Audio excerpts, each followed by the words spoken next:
There are 7 levels of NFL cornerbacks, starting with draft busts all the way to first ballot Hall of Famers. This level system has held true through every iteration of the sport. Every level gets tougher and tougher to reach, and even though most don't make it past level 4, those who make it to level 7 are remembered forever. However, first, we need to start with level 1.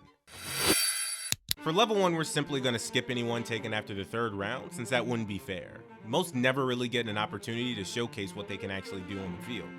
But level 1 is full of trash regardless. Typically all-time busts who either couldn't cover, couldn't learn the playbook, had off-the-field issues, or sometimes all of the above. So let's start with Justin Gilbert. The Cleveland Browns made this dude the 8th overall pick in 2014, thinking they had found their shutdown corner. What they got instead was a walking disaster who lasted just 3 seasons.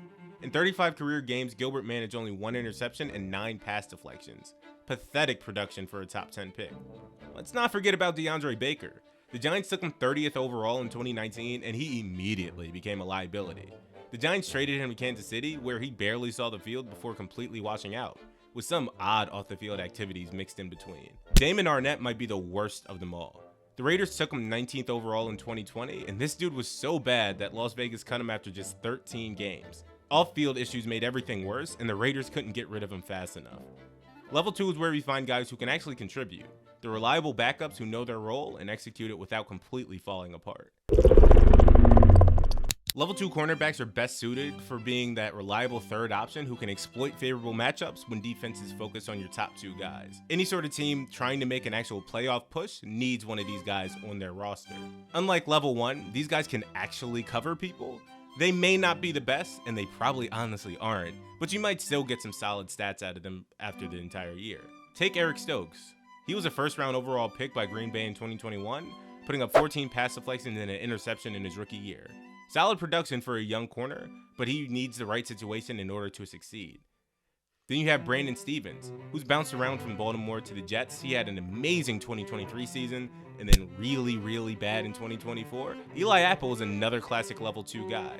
Had decent production across multiple teams, Giants, Saints, Bengals, he was awful, Dolphins, Chargers. He would get memed on for a few years, but he played close to a decade in the league, and he was clearly serviceable. But when you need someone who can actually handle being a true CB2 and anchor the other side of your defense, that's where level 3 comes in.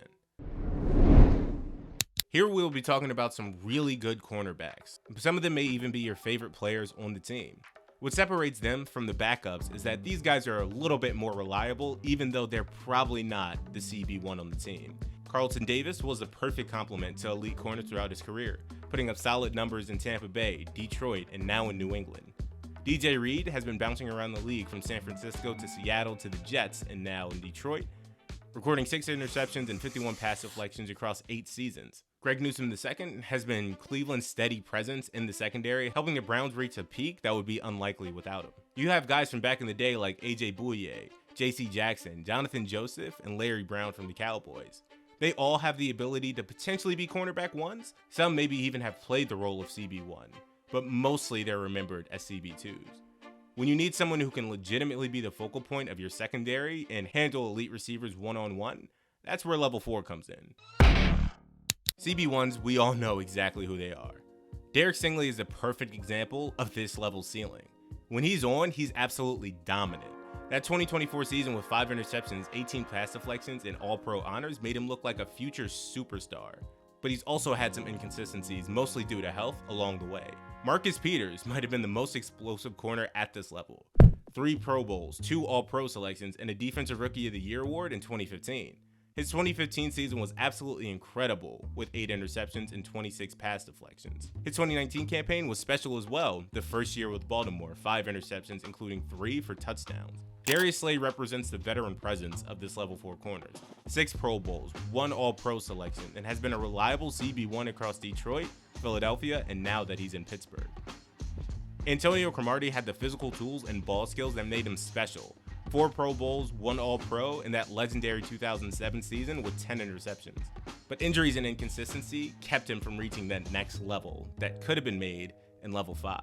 You have other guys like AJ Terrell, Jalen Johnson, Peanut Tillman, Joe Hayden, Denzel Ward, Quinyon Mitchell, and guys like them are all in this level. They're really good, just not on the Hall of Fame track like the next group. Everyone in level 5 can legitimately make the Hall of Fame. Jalen Ramsey is the perfect starter. That 2017 and 2021 peak was absolutely ridiculous. Over the course of his career, he's made 7 Pro Bowls, 3 All-Pro selections, and a Super Bowl ring, being the CB1 on that team. Stephon Gilmore had that incredible 2018 and 2019 peak, back-to-back All-Pro selections, and 2019 Defensive Player of the Year award. Sauce Gardner represents a new generation of level 5 corners. 2-time All-Pro, Defensive Rookie of the Year, and he's been the engine in New York's defensive resurgence. You have people like Pat Surtain Jr., who just finished an unreal 2024, winning Defensive Player of the Year, and he's on this track now too. You have other guys like Trent McDuffie, Troy Vincent, Chris Harris, Sam Madison are all in this category as well. They have the talent to be the best corner in football on any given Sunday. They're just not a lock to make the Hall of Fame like the next group is. Level 6 are players that are in the Hall of Fame currently, or they will be once they're eligible. So we have Patrick Peterson. His 8 Pro Bowls, 3 All-Pro selections, and that incredible peak from 2011 to 2018, he's definitely getting in. Darrell Green has already made it with that legendary speed and longevity that was just otherworldly. And I really think Darrell Green is really close, or could have been really close, to being put into level 7. If you put him in there, I completely understand. I just don't think he reached the peaks as the other people in level 7. We have Mel Blount here. Had the combination of size, physicality, and ball skills that was just unfair. His peak from 1975 to 81 was absolutely dominant. 5 Pro Bowls, 2 All-Pro selections, and a 1975 Defensive Player of the Year with 11 interceptions. They had to completely change a rule just for him. Rondé Barber doing things that shouldn't really be physically possible with his instincts and versatility.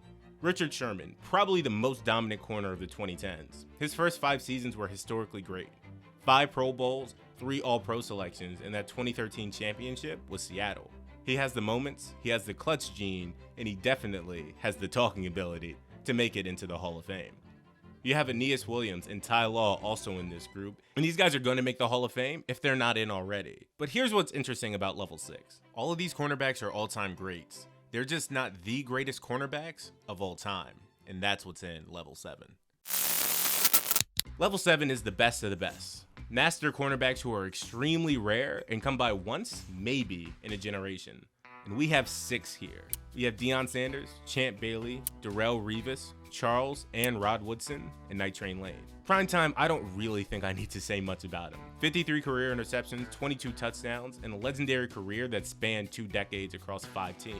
Champ Bailey, an absolute insane man. 52 interceptions, 203 pass deflections, and a legendary career spanning over 15 seasons himself, absolutely dominating opponents in 2006 with the Denver Broncos. Charles Woodson, with a combination of versatility, intelligence, and competitive fire that elevated everyone around him no matter what team he was on. 65 interceptions, 183 pass deflections, and winning DPOY in Green Bay. Rod Woodson, literally everything that was said above.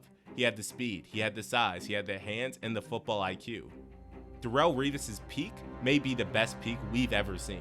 His 2009 season was absolutely legendary. People would just stop throwing to his side. And Night Train Lane, the original shutdown corner, 68 interceptions in just 14 seasons, including that legendary 1952 rookie season with 14 picks that will never be broken.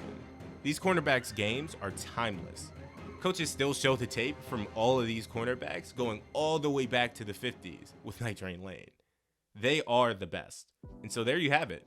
The 7 levels of NFL cornerbacks. From the garbage tier busts who set franchises back years, to the masters who redefined what the position could actually be. Every corner you've ever watched, every name you've ever heard, fits somewhere on this spectrum. The game may have changed, but you always know the great ones when you see them.